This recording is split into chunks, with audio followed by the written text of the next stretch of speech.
ಶರವೇಗದಲ್ಲಿ ಮುನ್ನುಗ್ಗುತ್ತಿರೋ deadly dengue ಸಾವಿನ ಸವಾರಿ ಮುಂದುವರಿಸಿದೆ. ಇಂದು ಮತ್ತೊಬ್ಬ ಬಾಲಕನ ಬಲಿ ಪಡೆದಿದೆ. ಅತ್ತ ಬಿಬಿಎಂಪಿ ನಿರ್ಲಕ್ಷ್ಯಕ್ಕೆ ನೂರಾರು ವಿದ್ಯಾರ್ಥಿಗಳು ಡೆಂಗಿ ಭೀತಿಯಲ್ಲಿ ದಿನ ಕಳೆಯುವಂತಾಗಿದೆ.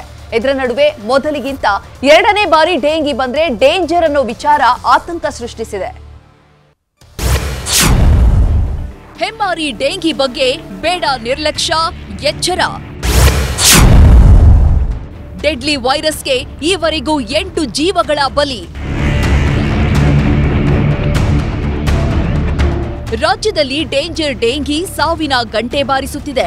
ಬೆಂಗಳೂರು ಸೇರಿ ರಾಜ್ಯಾದ್ಯಂತ ತಾಂಡವವಾಡ್ತಿದೆ. ಈಗಾಗಲೇ 7 ಮಂದಿ ಹೆಮ್ಮಾರಿ ಡೆಂಗಿಗೆ ಬಲಿಯಾಗಿದ್ದು ಮತ್ತೋರ್ವ ಬಾಲಕನನ್ನು ಬಲೆಗೆ ಬೀಳಿಸಿಕೊಂಡಿದೆ. ಬೆಂಗಳೂರಿನ ಅಂಜನಾಪುರದ 11 ವರ್ಷದ ಬಾಲಕ ಡೆಂಗಿಗೆ ಬಲಿಯಾಗಿದ್ದಾನೆ. ಚಿಕಿತ್ಸೆ ಫಲಿಸದೆ ಖಾಸಗಿ ಆಸ್ಪತ್ರೆಯಲ್ಲಿ ಮೃತಪಟ್ಟಿದ್ದಾನೆ. ಮತ್ತೊಂದು ಕಡೆ ಡೆಂಗಿ ಕಾರಣಕ್ಕೆ ಆಸ್ಪತ್ರೆಗೆ ಬರುವ ಹೊರ ರೋಗಿಗಳ ಸಂಖ್ಯೆ ಹೆಚ್ಚಾಗ್ತಿದೆ. ಮುನ್ನೆಚ್ಚರಿಕಾ ಕ್ರಮ ವಹಿಸುವಂತೆ ವೈದ್ಯರು ಸಲಹೆ ನೀಡುತ್ತಿದ್ದಾರೆ. ಸ್ವಲ್ಪ ಜ್ವರ ಬಂದ ತಕ್ಷಣ ಇವಾಗ ಹೆಂಗಿದೆ ಸೀಸನ್ ಇದೆ, ಡೆಂಗು ಎಲ್ಲ ಕಡೆ ಇದೆ ಅಂದಾಗ ಏನೋ ಮಾಮೂಲಿ ಜ್ವರ ಅಂತ ಮನೇಲಿ ಕೂತ್ಕೊಂಡಲ್ಲೇನೆ ನೆಗ್ಲೆಕ್ಟ್ ಮಾಡಬಾರ್ದು, ಪರೀಕ್ಷೆ ಮಾಡಿಸ್ಕೋಬೇಕು. ಯಾಕೆಂದ್ರೆ ಎಷ್ಟೋ ಸಲ ಏನಾಗುತ್ತೆ, ಡೆಂಗು ಶಾಕ್ ಸಿಂಡ್ರೋಮ್ ಅಂತ ತುಂಬಾ ಅದು ಸೀರಿಯಸ್ ಆದ್ಮೇಲೆ ಹಾಸ್ಪಿಟ್ಲಿಗೆ ಬರ್ತಾರೆ. ಆ ಥರ ಆಗದೆ ಇರೋ ಥರ ನೋಡ್ಕೋಬೇಕು. ಮಕ್ಕಳು ಮತ್ತೆ ಹಿರಿ ವಯಸ್ಕರು ಏನಿರ್ತಾರಲ್ಲ, ಇಬ್ರು ಸೆನ್ಸಿಟಿವ್. ಅವರು ದೇ ಆರ್ ಲೈಕ್ ಮಕ್ಕಳು. ಸೀನಿಯರ್ ಸಿಟಿಸನ್ಸು ಏನಂದ್ರೆ ಮಕ್ಕಳಿದ್ದಂಗೆ ಇರ್ತಾರೆ.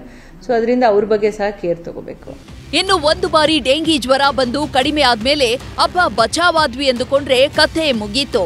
ಯಾಕಂದ್ರೆ ಒಮ್ಮೆ ಓರ್ವ ವ್ಯಕ್ತಿಗೆ ಡೆಂಗಿ ಜ್ವರ ಬಂದ್ಮೇಲೆ ಮತ್ತೆ 15 ದಿನದಲ್ಲಿ ಎರಡನೇ ಬಾರಿ ಡೆಂಗಿ ಅಟ್ಯಾಕ್ ಮಾಡುವ ಸಾಧ್ಯತೆ ಇದೆ. ಎರಡನೇ ಬಾರಿ ಡೆಂಗಿ ಬಂದ್ರೆ ಕಂಡೀಷನ್ ತುಂಬಾ ಕ್ರಿಟಿಕಲ್ ಆಗುತ್ತೆ ಎನ್ನಲಾಗಿದೆ. ಯಾಕಂದ್ರೆ ಮೊದಲ ಬಾರಿಗೆ ಡೆಂಗಿ ಬಂದಾಗ ಪ್ಲೇಟ್ಲೆಟ್ಸ್ ಡೌನ್ ಆಗಿರುತ್ತೆ. ಹೀಗಾಗಿ ಡೆಂಗಿ ಬಗ್ಗೆ ನಿರ್ಲಕ್ಷ್ಯ ಬೇಡ ಅಂತಿದ್ದಾರೆ ವೈದ್ಯರು. ಅದು ಥಿಯರಿಟಿಕಲಿ ಇನ್ಕ್ಯುಬೇಷನ್ನೇ ಅರೌಂಡ್ 10 to 14 ಡೇಸ್ ಅಂತೀವಿ. ಸೊ ಇವಾಗ ಒಂದು ಸೀರೋ ಟೈಪ್ ಒಂದಕ್ಕೆ ಕಚ್ಚಿರ್ಬೋದು, ಮತ್ತೆ ನೆಕ್ಸ್ಟ್ಗೆ ಎರಡನೇದು ಆಗೋ ಚಾನ್ಸಸ್ ಇರುತ್ತೆ. ಇಮಿಡಿಯೇಟ್ ಅಂದ್ರೆ ಆಗುತ್ತೆ ಒಂದು. ಆಮೇಲೆ ಮಕ್ಕಳಲ್ಲೂ ಅಷ್ಟೇ, ಯಾರಿಗೆ ಜಾಸ್ತಿ ಬರುತ್ತೆ ಅಂತಂದ್ರೆ ಕೋಮಾರ್ಬಿಡ್ ಇದ್ದಾಗ, ಅಂದ್ರೆ ಮಕ್ಕಳಾಗಿರ್ಬೋದು, ಅಡಲ್ಟ್ಸ್ ಆಗಿರ್ಬೋದು. ಒಂದು ಇನ್ಫೆಂಟ್ ಅಂತೀವಿ, 1 ವರ್ಷದ ಒಳಗಿರೋ ಮಕ್ಕಳಲ್ಲಿ ಸಿವಿಯರಿಟಿ ಜಾಸ್ತಿ ಇರುತ್ತೆ. ಆಮೇಲೆ ಏಜ್ಡ್ ಪೀಪಲ್ ಅಲ್ಲಿ ಜಾಸ್ತಿ ಇರುತ್ತೆ. ಆಮೇಲೆ ಪ್ರೆಗ್ನೆಂಟ್ ವುಮೆನ್ ಅಲ್ಲಿ ಇರುತ್ತೆ. ಮತ್ತೆ ಮಕ್ಕಳಲ್ಲೇ ಬೇರೆ ತರ ಕಾಯಿಲೆಗಳಿರುತ್ತೆ. ಒಂದು ಆಸ್ತಮಾ ಇರ್ಬೋದು, ಹಾರ್ಟ್ ಪ್ರಾಬ್ಲಮ್ ಇರ್ಬೋದು, ಮತ್ತೆ ರಕ್ತಕ್ಕೆ ಸಂಬಂಧಪಟ್ಟಂಗೆ ಥ್ಯಾಲಸೀಮಿಯಾ ಮತ್ತೆ ಹಿಮೋಫಿಲಿಯಾ ಅಂತೀವಿ. ಡೆಂಗಿ ತಡೆಯಲು ತುರ್ತು ಚಿಕಿತ್ಸೆಯ ಅಗತ್ಯವಿದೆ. ಹಾಗಾಗಿ ರಾಜ್ಯದಲ್ಲಿ ಮೆಡಿಕಲ್ ಎಮರ್ಜೆನ್ಸಿ ಘೋಷಿಸಬೇಕು. ಜನಕ್ಕೆ ದುಡ್ಡಿನ ಬದಲು ಸೊಳ್ಳೆ ಪರದೆ ಕೊಡಬೇಕೆಂದು ಸಂಸದ ಡಾಕ್ಟರ್ ಸಿಎನ್ ಮಂಜುನಾಥ್ ಸರ್ಕಾರಕ್ಕೆ ಆಗ್ರಹಿಸಿದ್ದಾರೆ. ಡೆಂಗು ಕಾಂಪ್ಲಿಕೇಶನ್ ಶುರುವಾದ್ರೆ ಅದಕ್ಕೆ ಚಿಕಿತ್ಸೆನೇ ಇಲ್ಲ. Almost 99% death. ಅದರಿಂದ ಇದೊಂದು ಬಹಳ ಗಂಭೀರವಾದಂತಹ ಕಾಯಿಲೆ. ಇವತ್ತು ಈ ಸೊಳ್ಳೆಗಳ ನಿಯಂತ್ರಣ ಆಗದೆ ಇದ್ರೆ ಡೆಂಗು ಜೊತೆಗೆ ಬೇರೆ ಬೇರೆ ಕಾಯಿಲೆಗಳು ಬರುತ್ತೆ. ಚಿಕನ್ ಗುನ್ಯಾ ಬರ್ಬೋದು, ಜೀಕಾ ವೈರಸ್ ಕಾಯಿಲೆ ಬರ್ಬೋದು. ಇವೆಲ್ಲ ಮಾರಕ ಕಾಯಿಲೆಗಳು.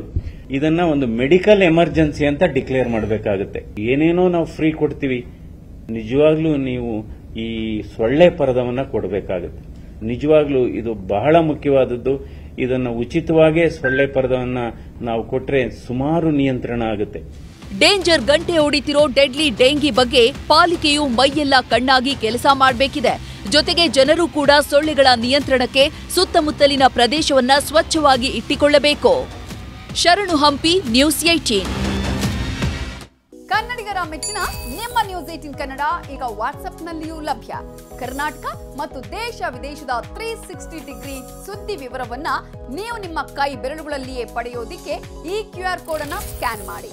ನಮ್ಮ ಚಾನೆಲ್ ಅನ್ನ ಫಾಲೋ ಮಾಡಿ, ನೋಟಿಫಿಕೇಶನ್ ಆನ್ ಮಾಡಿ.